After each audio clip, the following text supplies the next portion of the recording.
हमारे प्यारे नबी का बचपन कैसे गुजरा और आपके वालिदा के इंतकाल के बाद आपकी परवरिश किसने की, चलिए जानते हैं। नबी पाक सल्लल्लाहु अलैहि वसल्लम दूसरे बच्चों की तरह खेलते तो थे मगर बुतों के करीब कभी नहीं जाते थे। जब बाकी बच्चे बुतों के सामने खेलते, कभी उनकी पूजा की नकल करते तो आप खामोशी से अलग हट जाते। एक दिन बीबी आमिना रहमतुल्लाह अलैहा ने देखा कि कुछ बच्चे काबा के पास अपने नन्हे हाथों से बुतों को छू रहे हैं, लेकिन मोहम्मद थोड़ी दूर खड़े आसमान की ओर देख रहे थे। बीबी आमिना रहमतुल्लाह अलैहा ने हैरानी से पूछा, बेटा मोहम्मद, तुम उनके साथ क्यों नहीं खेलते? आपने मासूम अंदाज में जवाब दिया, अम्मा, ये तो पत्थर हैं, न ये सुनते हैं न देखते हैं, मुझे इनमें कुछ भी नजर नहीं आता। ये सुनकर बीबी आमिना की आंखें नम हो गईं। उन्होंने बेटे को सीने से लगाया और दिल ही दिल में बोली, ये बच्चा अल्लाह की तरफ से भेजी गई खास अमानत है। जब नबी पाक सल्लल्लाहु अलैहि वसल्लम 6 साल के हुए तो बीबी आमिना ने फैसला किया कि वो बेटे को लेकर मदीना जाए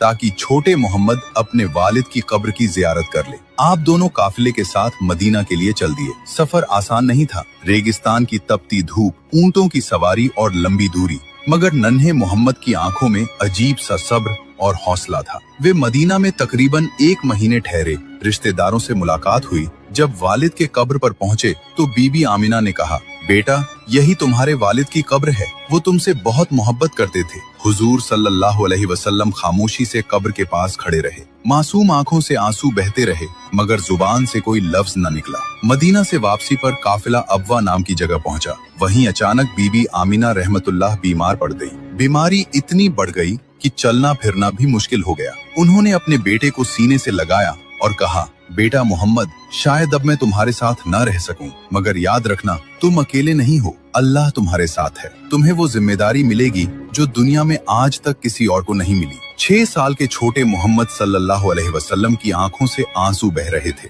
कुछ ही देर के बाद बीबी आमिना रहमतुल्लाह अलैहा की रूह परवाज कर गई। हुजूर सल्लल्लाहु अलैहि वसल्लम की आंखों से आंसू थम नहीं रहे थे। काफिले वालों ने आपको वापस मक्का पहुंचाया और आपके दादा हजरत अब्दुल मुत्तलिब के हवाले कर दिया। जब हजरत अब्दुल मुत्तलिब को पता चला कि बहू बीबी आमिना भी दुनिया से रुखसत हो गई है तो उनकी आंखें भी भर आईं। उन्होंने नन्हे मोहम्मद सल्लल्लाहु अलैहि वसल्लम को अपनी गोद में लिया और कहा, बेटा, ये तुम्हारे रब की आजमाइश है, इससे कभी घबराना मत, तुम्हारा दादा अभी जिंदा है और मुझे यकीन है कि तुम्हारा रब हर लम्हा तुम्हारा सहारा बनेगा। सुभान अल्लाह। जब दुनिया के सहारे छूट जाएं, तब भी अल्लाह अपने बंदे को तन्हा नहीं छोड़ता। हमारे प्यारे नबी इसका सबसे खूबसूरत सबूत हैं। अगर आपको भी नबी पाक से सच्ची मोहब्बत है तो दिल से लिखें, सुभान अल्लाह।